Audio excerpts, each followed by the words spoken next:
Firstly, I'd like to thank the NEC Users Group for allowing me to offer a contractor's perspective of working under the NEC forms of contract.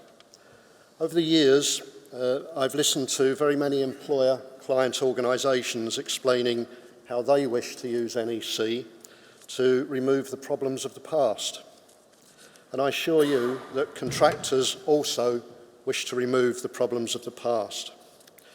For this talk, I'll use references to employer and client to cover both NEC3 and NEC4 because obviously a lot of the experience we've had so far has mostly been based around NEC3.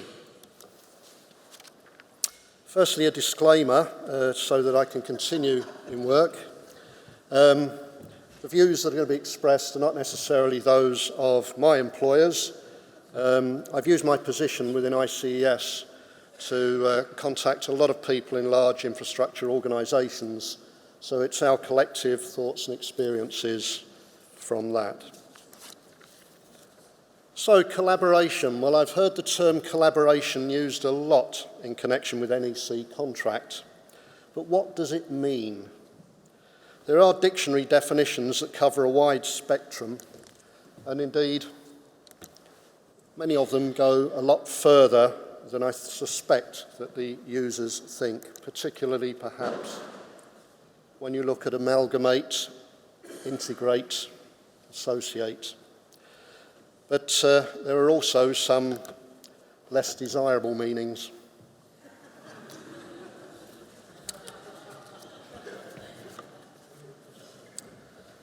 So, is the NEC a collaborative contract? Well, actually, not unless option X12, multi-party collaboration, is used. And the reasoning really is to be found in X12.3, which states that the parties collaborate as stated in the partnering information and in a spirit of mutual trust and cooperation. So the obligation of the mutual trust and cooperation is actually separate and excludes collaboration. But in the contractor's view, it's really about a party's obligations and their objectives. And can the parties to a contract truly have aligned objectives? Looking at the employer's requirements and objectives, they want to achieve the purpose. They don't wish to exceed the project budget. Obviously, they want completion on time, but they want others to be liable for the design. They want suppliers to be fully liable for what they carry out. They want to be able to carry out change, but still stay within the budget and negotiate the final account. Now, a contractor and a subcontractor would be looking to enhance their reputation by being associated with the project. They don't wish to exceed their estimated price for the work. They also want to complete on time. They don't want liability for design, and they want to limit their liability. They actually don't want change. They can't make money out of change. And they want to agree the final account. And then when you come to a designer, well, the designer also wants to enhance its reputation, and it doesn't want to exceed its fee estimate. It also wants completion on time. But the designer doesn't want liability for the design that it's produced. The reason being, quite simply, that the money that they are earning against the liability they could have if the design doesn't work is not an economic model. They also want to limit their liability. They don't want change, and they want to agree the final account. So there are very few aligned objectives when we are trying to talk about collaboration. But actually, let's just look at a couple of those objectives. And in particular, we'll look at budget and time. And let's consider what this means. The employer and the client has guessed the budget. It's a guess. They've also guessed the period for completion. They don't know how to build the work, but they've guessed a period of time. The contractor and the subcontractor, they have guessed the price, and they are trying to make all that work fit into the period for completion. And the designer doesn't want to exceed the fee estimate, but that was a guess. And also, the designer has to allow for approvals time of others, which is a difficult issue for them to deal with. So with all these guesses, there are 8 different guesses. There are 2 for the employer on time and budget, 2 for the contractor, 2 for the subcontractor, and 2 for the designer. And if any one of those 8 guesses is wrong, there are financial implications. Wrong budgets, wrong estimates, wrong assessed fees cause financial strain. Time failures lead to problems with tenants, funders, liquidated damages, overrun costs. It actually all comes down to money. But perhaps we'll speak more about budgets a little later. So on a positive note, what is it that contractors like about the NEC? Contractors like certainty. The NEC provides that in delivering a very clear procedures and versatile form to cater for each level that the design has reached at the point of tender.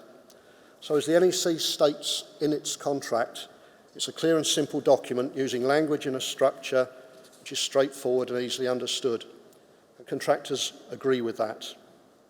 It also deals with the most commonly encountered issues, and it puts time and the programme at the heart of the contract, and we agree with that. And it's got a proactive change mechanism, just like the tender process that started off the project. You agree the additional time, you agree the additional money, and then you implement that change. It all makes great sense. Another thing that contractors like about the NEC is clause 10, which says that the parties will act as stated in the contract and in a spirit of mutual trust and cooperation. Now, much has been said about mutual trust and cooperation and possible linkage to good faith clauses, but ignoring the first part of clause 10 or 10.1 happens regularly. Is everybody acting as stated in the contract? I would argue, and the contractors would argue, that is not always happening. The contract expects an experienced contractor. Clause 61.12 says experienced contractor. The contract doesn't expect an experienced project manager or an experienced supervisor. Therefore, the user group is offering to train potential PMs and supervisors to administer the contract, which will be less risky for the contractor. So what do contractors dislike? Bad behaviours. The NEC's prospective quotation and acceptance and implementation process is open to abuse. The spin it out and let's look out the window at what's happening, let's keep the records. That was the old way that led to a lot of problems. Sometimes the administration of NEC is still adopting this old way of doing things. And experience has shown that delays are introduced in that quotation system specifically to be able to look at the risk that would be added to the compensation event. And then not only project managers, but even the law is getting involved in trying to corrupt the NEC ethos. A very perverse case in Northern Ireland which said, ignore the contract process, let's go and look at what's actually been done in terms of records. We think that that's really established a lot of uncertainty in the industry. So what has NEC done to try and correct those bad behaviours? Well, the drafting committee of NEC have been very courageous in listening to contractor concerns. And indeed, in terms of the programme, clause 31.1, a programme acceptance can be withheld for 4 reasons. 2 of them are objective, 2 of them are subjective. The objective ones, it doesn't show the information which the contract requires, that's quite straightforward. And it doesn't comply with the scope or the works information, also quite straightforward. but the contractor's plans are not practicable. In whose view? It does not represent the contractor's plans realistically. In whose view? That subjectivity needs to be removed from NEC. The non-acceptance of a programme causes the entire machinery of the contract to break down, and NEC4 has addressed that issue by a deemed acceptance over a default process. Contractors are very pleased about that. The other issue that we have problems with is organisations that are offering services to employers and clients to seek to disallow as much defined cost as possible, sometimes long after the work has been finished. A lot of contractors have had to deal with that problem, and it ties up valuable resources having arguments and providing further and better particulars for a long time. And NEC4 has addressed that by saying that within 13 weeks there should be a response to the submission of elements of defined cost. So let's just go back to budgets for a minute. And this reminds me of, are we going there? Whoops. I'll get myself right in a minute. There we go. John Glenn. The question he was most asked was when he's sitting in the capsule at the countdown, how did he feel? He said, how would you feel if you were sat on top of 2 million parts that were all built by the lowest bidder on a government contract? So looking at project budgets. Well, historically, my company did an analysis between 2012 and 2015 that found a 58% increase in cost from tender to final cost. The Treasury Green Book states that an optimism bias could be up to 66%. And a recent report from the Project 13 group of ICE stated that one contractor in a period of 2009 to 18 had a 79% increase in cost. Crossrail wasn't a great advert for getting budgets right, and many major projects have set budgets by reference to prices many years out of date. Don't quote me, but I believe HS2 budget was priced on 2014 prices. So, do contractors make huge profits out of change? Well, there are some painful lessons learned. Carillion, Lagan and Dornus are no longer with us. Interserve fell into administration before resurfacing.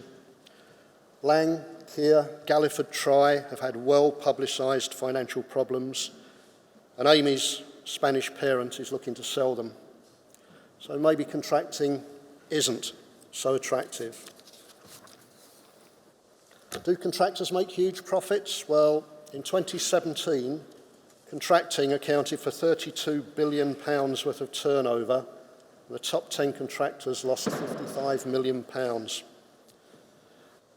At a 3%, there should have been a £1 billion reversal profit into contracting. So I would argue that contractors are not making a lot of money out of the process, and indeed, when I first started in the industry in 1972, the standard profit percentage on projects was 15%. A bad job made 5% profit. These days, you start at 2, 3, and let's see if you can come out in the black at the end of it. So what is it that employers and clients are getting wrong in the view of contractors? Well, the fixation on price is leading clients to favour main options A and B, even when the design is nowhere near completed. There's a large infrastructure project in London, not very far from here, that was £80 million, option A, fixed price, lump sum. There's £46 million of dispute about compensation events, 55%, and that was a fully designed project allegedly.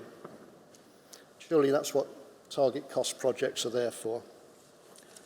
Legal advice on fitness for purpose is pushed back by designers and contractors, but then weasel words are inserted to get within a millimetre of the same thing.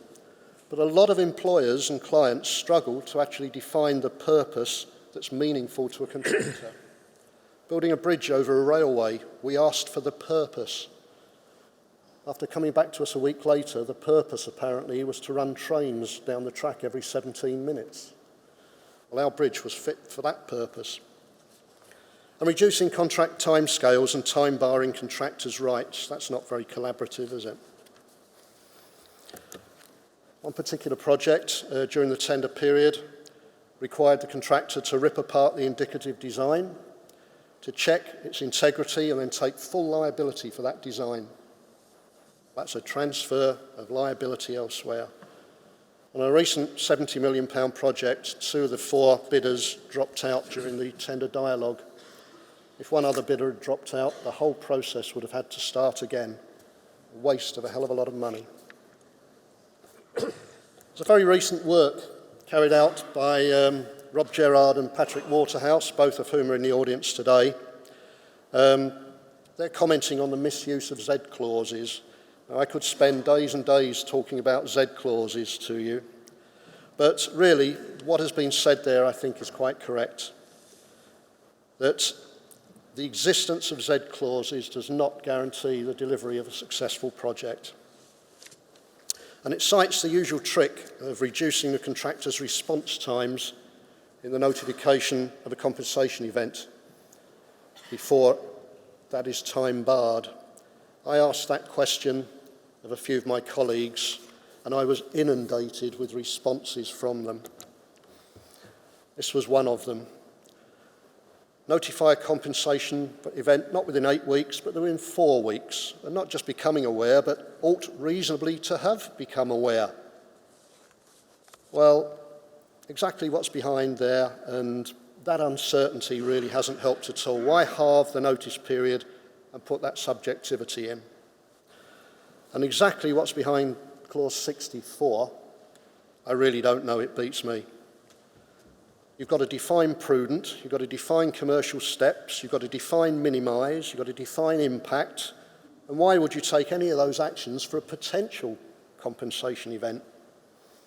In fact, the whole amendment just adds confusion, and perhaps that's its purpose.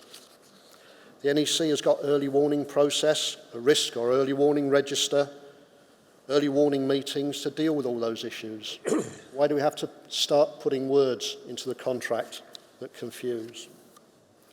And the worst example that I could come up with in terms of using language and structure that is straightforward is the 254 words that were added into a contract. That's them.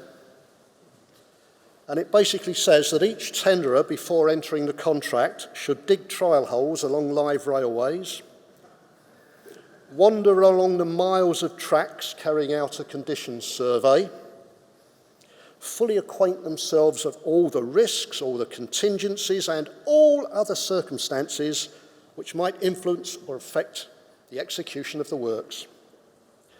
That the contractor cannot rely on any information provided, cannot rely on the works information or the site information being correct, is not responsible for any negligently made statements or any misrepresentation by the client.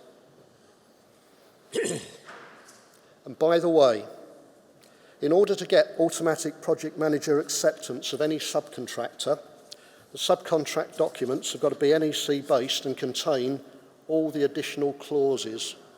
This has now been moved down the supply chain. So they're the worst abuses that we've seen. And Peter Truscott, the ex-CEO of Galliford Try, said, "We're putting more rigorous processes in place to ensure a more disciplined approach towards project selection, focusing on lower risk, more regulated, two-stage work, rather than fixed price, all-risk transfer projects." And indeed, we believe that things that clients and employers should know is that contractors are developing sophisticated risk analysis procedures. There are now 5 or 6 bid gateways, which is a bid, no bid process. They've got to be passed through. There are risk committees, and the risk committees are not reviewing the risks of constructing the works. They're reviewing the risks of all the legal stuff attached to the project. That's not what they do. They're builders. They want to build. But with bid costs now being horrendous, contractors are saying, I might not continue to bid for this project. I'm going to spend £8 million and I'm one of 4 bidders. Am I feeling lucky? So how do we get a better relationship? Well, to end on a positive note, this is what contractors would like from employers' clients. Early contractor involvement, and indeed we've heard that previously. It really does seek to identify problems early and resolve those. Using X clauses that aren't just the penal ones, but there are 1 or 2 positive ones that would assist. The project manager not muddling up an early warning that's given by thinking, here comes a compensation event. The early warning process is to deal with the risks and to try and deal with them in the best way for the employer. Planners working together between the employer and the contractor to try and work out exactly where the project should be. And think about compliance as being helpful. Use the NEC4 as it was intended to share risk. Comply with clause 10.1 and act as stated in the contract.